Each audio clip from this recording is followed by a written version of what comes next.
Greetings. Today, let us explore the heart of political campaigning, that is, campaign research and development. For any political leader or for any political party, success depends on understanding the pulse of the people, identifying the key issues, and developing strategies that resonate with voters. Political campaigning is not just about speaking louder, it's about speaking smarter. It's about knowing what the people want, why they want it, and how to deliver it effectively. This is where campaign research and development becomes the foundation of winning election. So let's start with issue mapping in campaign research. This is the first point. It is identifying what matters. Issue mapping is one of the most critical steps in planning a political campaign. It helps to define the campaign's ambition, campaign's objectives, and the stakeholders involved while clarifying the interest at stake. In the context of Indian politics, issue mapping becomes indispensable because of the diversity of challenges, diversity of interests, and diversity of players involved in the democratic process. Let's find what issue mapping does.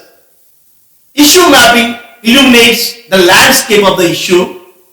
It provides clarity on the broader context of the problem we are addressing. For example, if farmer distress is the central issue, issue mapping will reveal all the contributing factors such as loan burdens, lack of irrigation facilities, or inadequate minimum support prices. Then, understanding the role of political parties, government bodies, NGOs, influential leaders, and grassroots movements in these issues. Issue mapping reveals what you know and what you do not know. This step uncovers gaps in knowledge such as unaddressed issues or silent stakeholders. For instance, before initiating a campaign on women's safety, issue mapping might reveal overlooked areas like workplace harassment or workplace harassment laws, workplace harassment challenges in police responsiveness. It stimulates thinking about intervention strategies by analyzing connections and gaps. It suggests possible areas where a campaign can intervene effectively. In practical terms, issue mapping involves brainstorming with your team and using tools like flip charts, whiteboards to pool and share knowledge. In politics, this exercise is particularly effective for building a shared understanding within diverse campaign teams. For instance, during the 2019 Lok Sabha elections, the BJP likely used issue mapping to identify areas where the Ab Ki Baar Modi Sarkar narrative would resonate the most, such as regions with dissatisfaction over economic stagnation and corruption. Issue mapping fosters inclusivity by allowing grassroots workers, policy analysts, and campaign leaders to contribute their insights into it. This not only uncovers gaps in intelligence but also aligns internal teams and unlocks hidden knowledge. In the case of the Congress Party's 2004 election campaign under Sonia Gandhi, issue mapping likely helped prioritize rural districts and welfare schemes, which became the basis for successful programs. So, now let us see how to use this issue mapping effectively. To start this approach, first of all, write down the main things involved in the issues you are addressing. Then ask key questions like how are or why are decisions being made? For example, Why is a particular policy favoring urban areas over rural areas? Do we know the motivations of key actors such as politicians, bureaucrats, or community leaders? If something is unclear, can we open the closed book using new techniques like public consultations, expert interviews, or surveys? Issue mapping can also focus on the relationship between problems and solutions. For example, in addressing India's water crisis, issue mapping could highlight the causes. It highlights the causes: lack of rainwater harvesting, overuse of groundwater, and solutions like funding for irrigation projects, better water management policies. Once the issue map is complete, it's a time to identify potential areas for campaign intervention. For example, if the issue is unemployment, the campaign could focus on job creation programs or skill development programs. If the issue is education, the intervention might target increasing teacher training or improving school infrastructure. In Andhra Pradesh, during Y.S. Jagannath Reddy's campaign in 2019, issue mapping likely played a role in identifying key voter concerns like healthcare and education. This led to targeted promises under the Navaratnalu scheme, including initiatives like the Amma program for mothers and school-going children. Issue mapping is not just a planning tool. It is the foundation of a winning strategy. It illuminates the path forward, it aligns teams, and it helps campaigns zero in all the areas where their intervention can make the greatest impact. Whether in Indian or global politics, a well-executed issue map, it turns scattered concern into a coherent, actionable plan. Let's see the second point in political campaign research: gathering intelligence, knowing the ground reality. This is the second point that we are about to cover in this session. Gathering intelligence is a vital step in creating and refining a campaign plan. In the complex landscape of Indian politics, understanding the players, understanding the forces, and understanding the systems at work is essential. Let us focus on how intelligence gathering works and why it is very crucial. The objectives of intelligence gathering are understanding decision-making process. Who makes the key decisions? For example, in Indian politics, state and central bureaucrats, party leaders, and influential local leaders, they often play pivotal roles in shaping policy outcomes. In Indian politics, decision makers are often influenced by a diverse set of stakeholders, including religious organizations, caste-based groups, trade unions, industry bodies, and grassroots movements. Each state in India has its unique socio-political dynamics that determine who wields the most influence. In Karnataka, religious organizations like the Lingayat Mats and Okkaliga Mats, they play a significant role in deciding polity. In Tamil Nadu, caste-based organizations like PMK and influential Dravidian movements, they shape political decisions. In Andhra Pradesh, caste-based organizations like the Kapu, Kama, and Reddy welfare associations, they are critical influences. In Telangana, Velama communities, student unions especially from Usmania University, Telangana Rights Sangam, employee unions, shepherd and weavers groups, minority groups, tribal movements, and Telangana cultural movements, they continue to shape political decisions. Now, let's see the practical steps for intelligence gathering. They include academic studies and publications. These academic studies and publications, they provide data on issues like unemployment, literacy rates, and poverty levels. Local networks like grassroots workers, local influencers, and party volunteers, they can offer on-ground insights. Trade and professional associations, they help in addressing agricultural concerns, consulting farmer unions, and market bodies, they can be invaluable. Roundtable conferences and informal meetings, they can help to gather reliable data. Many decisions in Indian politics are shaped in informal settings such as party gatherings or even social events. Let's see quantitative and qualitative research in Indian politics. Numbers versus story. In the world of political analysis, two major research methodologies dominate: quantitative and qualitative. Both offer valuable insights, but they serve different purposes in understanding the complexities of Indian politics. Quantitative research in politics, it relies heavily on numbers, data, and statistical analysis. This approach offers a clear objective representation of trends, patterns, and voting behaviors.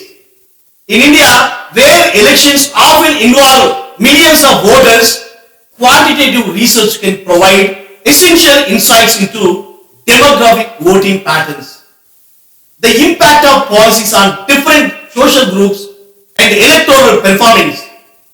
For instance, a political party in India may use quantitative research to analyze the correlation between income levels and voting preferences, or they assess how caste-based constituencies are likely to vote based on past election data. This research can be pivotal in forming campaign strategies, determining the effectiveness of government policies, and forecasting electoral outcomes. Now, let's check qualitative research. Understanding voter motivation through stories. Qualitative research in politics, it focuses on understanding the motivations, understanding the feelings, and understanding the beliefs that shape political behavior. It seeks to answer why people think the way they do, which is essential in a cultural and socially diverse country like India. Qualitative research can uncover motivations that are deeply personal, that are deeply emotional, that are even subconscious. It is especially useful in understanding the complexities of Indian voters' nations, which are often influenced by personal experiences, local issues, and historical context. For example, why does a set of voters in India they support a particular political party despite its policies not aligning with their economic interests? What are the cultural, religious, social, and emotional factors influencing their choice? These nuances can only be understood through in-depth qualitative research. Motivations are complex and multifaceted. A person may vote for a party due to a combination of reasons: economic benefits, social identity, or the influence of family and peers. This complexity means that there is no single truth behind a political choice. For example, the political appeal of Narendra Modi in India, particularly among lower income groups, it might be attributed to his image. His image as a strong leader and his focus on elevations. However, qualitative research might reveal that voters are also motivated by deep-seated cultural or religious sentiments, which numbers alone wouldn't be able to capture. Ultimately, both quantitative and qualitative research, they are necessary for a complete understanding of Indian politics. Quantitative research provides the big picture, offering a bird's eye view of voting patterns, while qualitative research dives deep into the why behind those patterns, uncovering the emotional and social drivers of political behavior. Now, let's talk about using networks. A few years ago, statisticians revealed that we are all just 6 handshakes away from anyone in the world. This small world effect, it highlights how quickly networks can connect individuals across vast distances. In Indian politics, where complex caste dynamics, regional alliances, and personal relationships often dictate the success of political agendas, building a network of influence is essential. Politics in India is not just about the official positions or policies, it is often about relationships. Whether you are advocating for policy changes, seeking political favors, or trying to influence public opinion, your ability to tap into existing networks, it can make all the difference. Experienced political lobbyists and campaigners, they understand that relationship, sometimes even personal chemistry, they are powerful tools for political change. Politicians in India often rely on these networks to secure support for policy decisions, whether in parliament, local governments, or at the state level. Last minute shifts in policy or political stances, they are often the result of intense lobbying within tightly knit networks of influence. In the world of Indian politics, many campaigns undervalue the power of their immediate networks. The truth is, the connections you need might be closer than you think.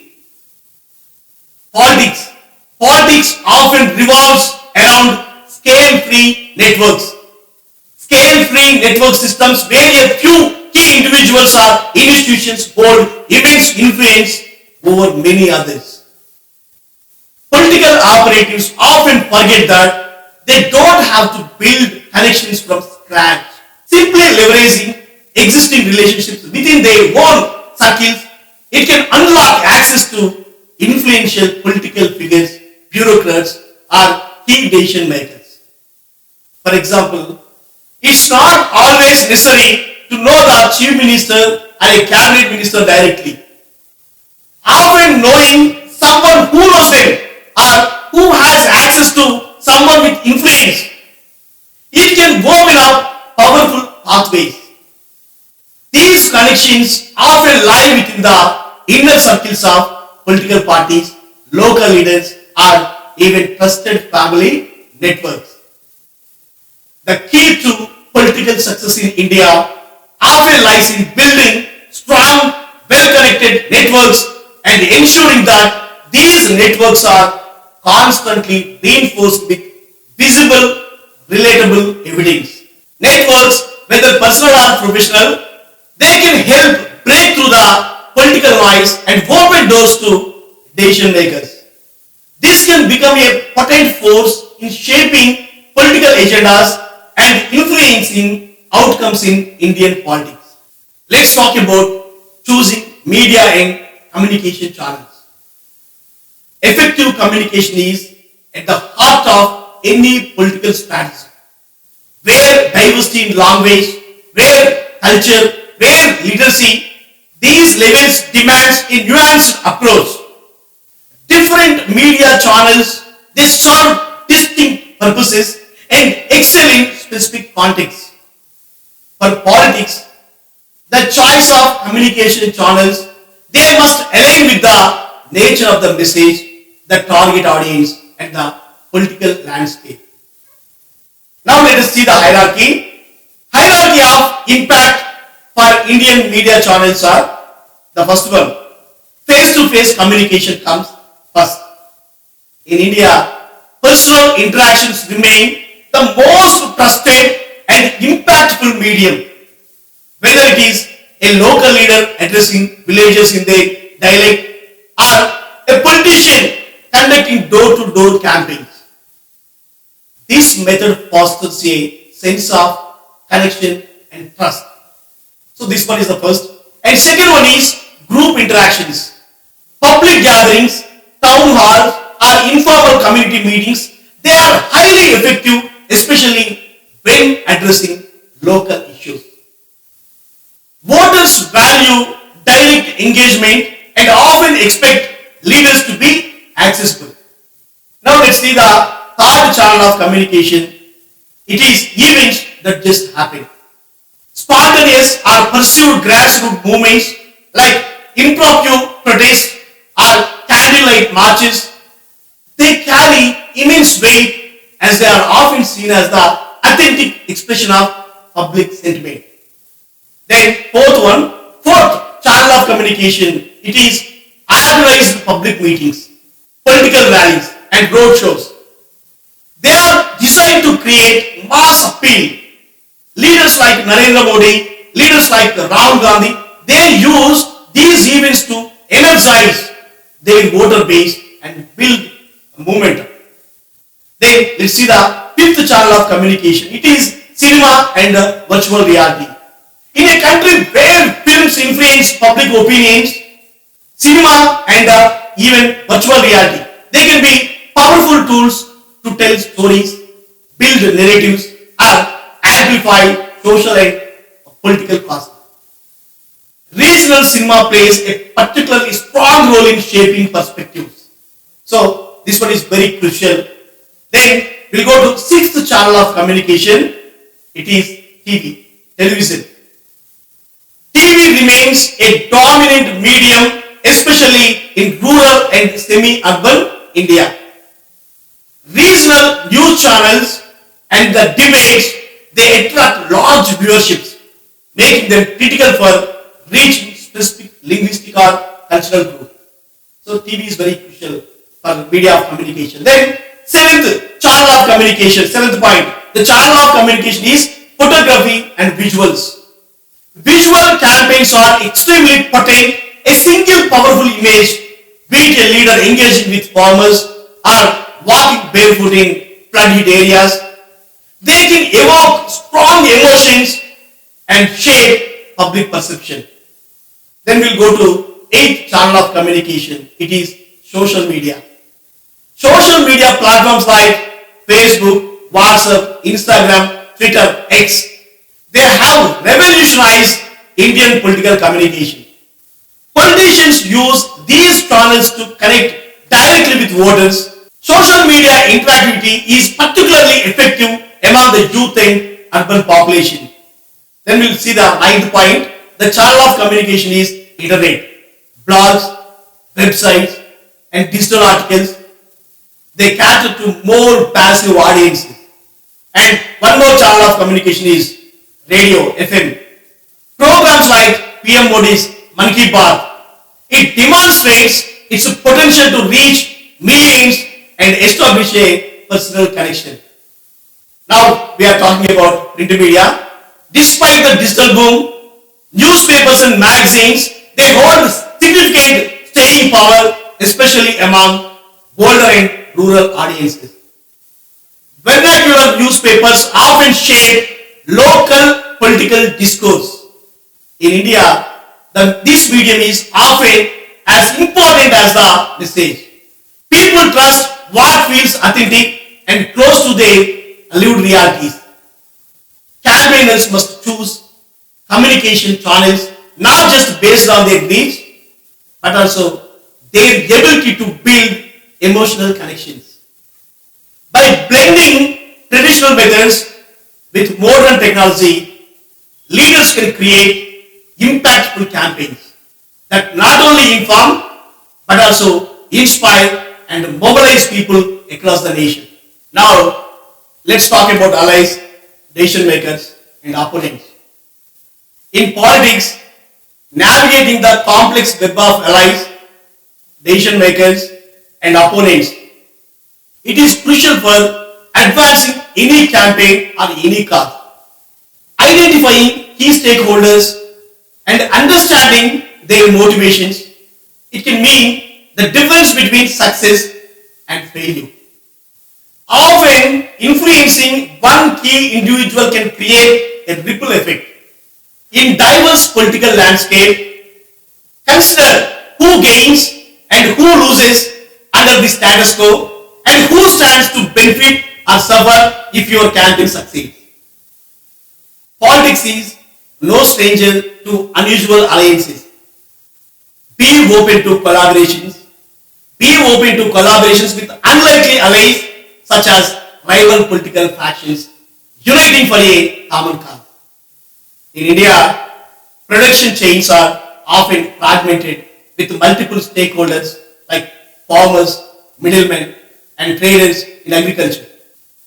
Some allies may prefer to remain in the background. Business leaders, for instance, business leaders might support a campaign discreetly to avoid alienating the ruling party. These hidden allies, they can provide valuable intelligence or funding without risking exposure. So, start with manageable requests. For example, ask your secret allies to publicly express support through tweets or petitions. Small gestures can help convert silent supporters into visible advocates, creating a momentum for the cause. Even competitors can become allies if they invest alignment. Politics is as much about perception as it is about policy. Ensure your campaign resonates with the cultural, social, and emotional realities of your target audience.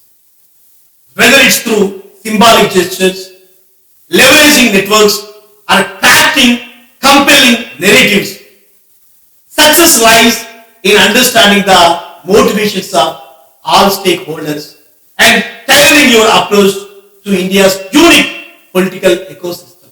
In conclusion, technology has revolutionized campaign research by providing insights that were unimaginable a decade ago. It enables leaders to understand voter behavior, tailor messaging, and maximize outreach efficiently. In today's political landscape, staying ahead means staying technologically informed and adaptive. The future of campaigns lies in combining cutting-edge technology with the timeless principles of connecting with people at a human level. Campaign research and developments are not optional. They are the foundation of every successful political strategy. By mapping issues, by gathering intelligence, by using networks, and by crafting strategies, we can create campaigns that truly resonate with voters. As aspiring leaders in Indian politics, let us remember that understanding people is the key to winning their trust. Politics is dynamic and diverse. To succeed, we must listen deeply, research thoroughly, and act strategically. When we do this, our campaigns will not just win elections, they will inspire movements and transform lives. Thank you. Thank you.